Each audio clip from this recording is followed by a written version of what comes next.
नाज़रीन, हम सब जानते हैं कि कुछ दिन पहले तक जो दुनिया है वो तबाही के दहाने पर पहुंच चुकी थी और एक ख़तरनाक मोड़ पर मौजूद थी। ऐसे में पाकिस्तान सामने आता है, जिम्मेदारी का मुजाहरा करते हुए सालसी की पेशकश करता है, अमन का अलंबरदार साबित होता है। और आज वो दिन है जब दोनों फ़रीक़ैन के दरमियान जो है मुज़ाकरात के दौर का आगाज़ होने जा रहा है और दोनों ताकतों को जो है वो मेज़ पर लाने पे कामयाब हो चुका है। और ये पाकिस्तान की बहुत ही बड़ी आलमी और सिफारती कामयाबी है।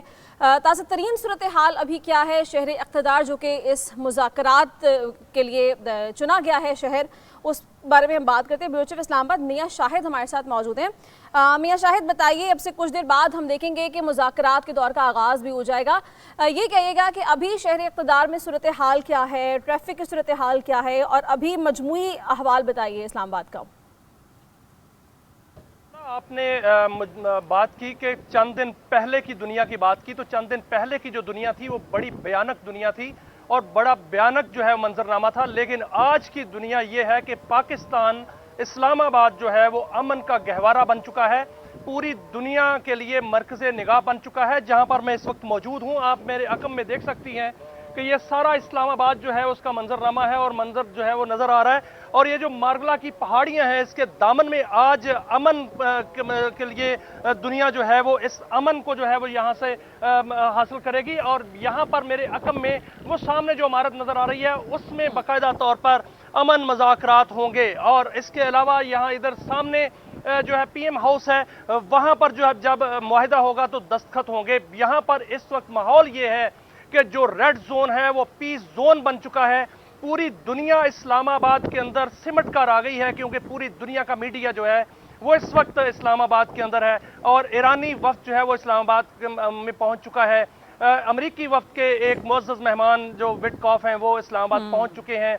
जो नायब सदर JD वैंस हैं वो इस्लामाबाद जो है वो आ रहे हैं। किसी भी वक्त जो है वो इस्लामाबाद में उनका त्यारा जो है वो लैंड करेगा। यहाँ से चंद ही किलोमीटर दूर नूर खान एयरबेस है, वहाँ से जो है वो त्यारा उनका लैंड करेगा और फिर उनको स्कॉट के जरिए जो है वो यहाँ पर लाया जाएगा, जिसको पीस जोन का जो है वो नाम दिया गया है। और वहाँ पर जो है वो आज मुज़ाकरात का पहला मरहला शुरू हो जाएगा और उसके बाद कल मुज़ाकरात का दूसरा मरहला होगा। 2 मराहिल में मुज़ाकरात होंगे। 10 निकात जो हैं वो ईरान के हैं और 15 निकात अमेरिका के हैं और 5 निकात जो हैं वो पाकिस्तान ने जो है वो पेश किए हैं।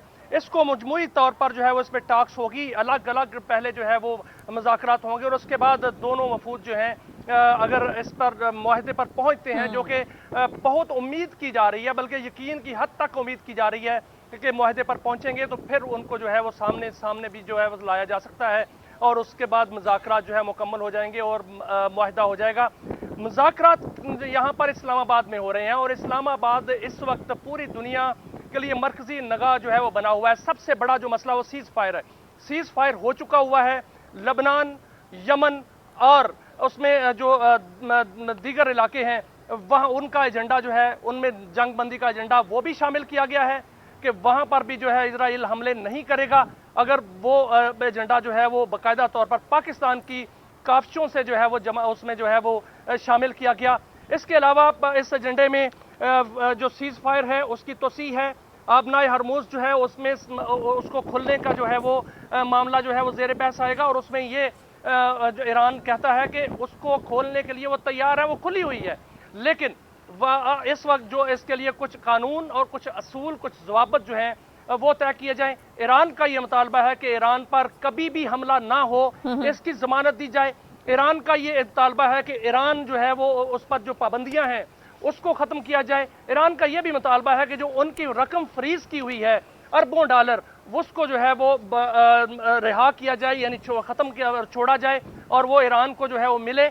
इसके अलावा जो अमेरिका है उसके जो मुतालबात हैं वो ये हैं कि ईरान अपने एटमी प्रोग्राम से पीछे हटे और जो बैलिस्टिक मिसाइल प्रोग्राम है उसको महदूद कर दे। और इसके अलावा उनका ये भी जो है मुतालबा ये है कि जो प्रॉक्सीज हैं, जिनको प्रॉक्सीज कहते हैं, ईरान उनको प्रॉक्सीज नहीं कहता, उनकी जो है मावनत छोड़ दे। और ये उनके मुतालबात हैं। लेकिन इसमें जो मुतालबात हैं इस पर बातचीत होगी। पाकिस्तान बतौर सालस जो है वो बाकायदा तौर पर इसमें अपना किरदार अदा करेगा और इसको दुनिया भर में सराहा जा रहा है। देखें, पाकिस्तान ने जो किरदार अदा किया है इसके असरात आज दुनिया भर में आप देख सकते हैं। जो आपने बात की کہ چند دن پہلے کی دنیا یہ تھی کہ یورپ تناؤ میں تھا، پورا امریکہ جو ہے وہ غصے میں تھا، امریکن جو ہے باہر نکلے ہوئے تھے، پورا گلف جو ہے وہ جل رہا تھا، لیکن آج صورتحال یہ ہے کہ گلف پرامن ہو چکا ہے، یورپ پرسکون ہو چکا ہے، اور جو امریکہ کے لوگ جو ہیں وہ بھی پرسکون ہو کر اپنے گھروں میں ہیں، پورا ایشیا پرسکون ہو چکا ہے،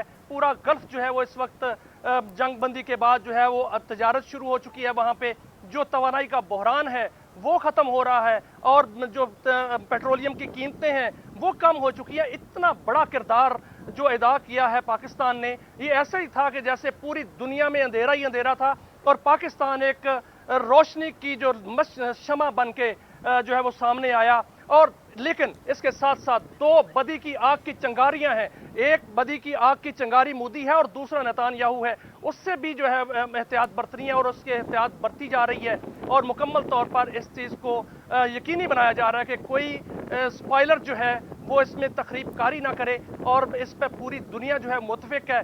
پوری دنیا میں فیلڈ مارشل سید عاصم منیر جو ہیں ان کی تعریف ہو رہی ہے، وزیر اعظم پاکستان میاں شہباز شریف کی تعریف ہو رہی ہے، جو کردار ادا کیا نائب وزیر اعظم اسحاق ڈار نے اس کی تعریف ہو رہی ہے۔ اور دیکھیں اس سے پہلے جب یہ جنگ بندی نہیں ہوئی تھی تو پاکستان کے اندر اسی اسلام آباد میں اسی سائٹ پہ جو ہے وزارت خارجہ میں جو ہے وہ یہاں پر 4 وزرائے خارجہ کا اجلاس ہوا تھا، اور اس میں باقاعدہ طور پر طے پایا تھا کہ ہم نے جنگ بند کرانی ہے اور جنگ سیز فائر کرانا ہے، امن لانا ہے، اور وہ امن کی گھڑی جو ہے وہ آن پہنچی، اور یہ سہرا پاکستان کے سر پر سجا ہے، کیونکہ پوری دنیا میں جب جنگ سے پہلے بھی اور جنگ کے دوران بھی اور اب بھی پاکستانی لیڈرشپ جو ہے، جس میں ملٹری لیڈرشپ ہے، سیولین لیڈرشپ ہے، انہوں نے رابطے رکھے، انہوں نے تمام ملکوں کے ساتھ اپنی متوازن پالیسی رکھی۔ وہی پالیسی جو ہے وہ جب ایران پر حملہ ہوا تو مذمت کی گئی، وہی پالیسی کہ جب سعودی عرب پر حملہ ہوا تو پھر بھی مذمت کی گئی۔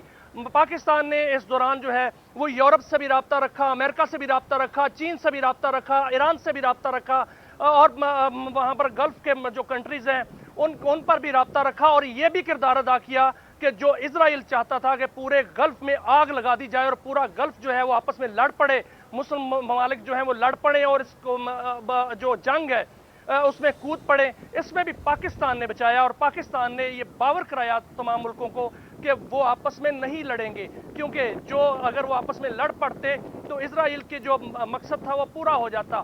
اگر وہ دھمکی اس دن پوری ہو جاتی جو کہ ٹرمپ نے دی تھی تو آج دنیا تیسری عالمی جنگ جو ہے وہ اس میں کود چکی ہوتی، اور دنیا کا بہت بڑا نقصان ہو چکا ہوتا۔ اگر یہ کہا جائے کہ پورے گلوب کی زندگیاں پاکستانی قیادت نے بچائی ہیں تو کوئی غلط نہیں ہوگا، اور اس حوالے سے پوری دنیا سے آوازیں اٹھ رہی ہیں کہ نوبل پرائز پاکستان کو دیا جائے، نوبل پرائز فیلڈ مارشل کو دیا جائے، نوبل پرائز وزیر اعظم پاکستان کو دیا جائے، اور یہ پوری دنیا جو ہے وہ کہہ رہی ہے، اور امید نہیں یقین کیا جا رہا ہے کہ کل کا دن ایک سنہری دن ہوگا۔ آج کے دن کا آغاز اس سنہری دور کے لیے ہو چکا ہوا ہے، وفود آ چکے ہوئے ہیں، یہ جو ریڈ زون کا علاقہ تھا یہ پیس زون بن چکا ہوا ہے، اور اس علاقے میں اس وقت یہ جو ہے وہ غور کیا جا رہا ہے کہ جو پیس مذاکرات ہوں گے وہ کہاں کہاں کن بنیادوں پر ہوں گے۔ تمام تر تیاریاں جو ہیں مکمل کر لی گئی ہیں، مہمانوں کا انتظار ہے، جیسے ہی وہ آئیں گے پہل شروع ہو جائے گا اور مذاکرات جو ہیں اس کا آغاز ہو جائے گا۔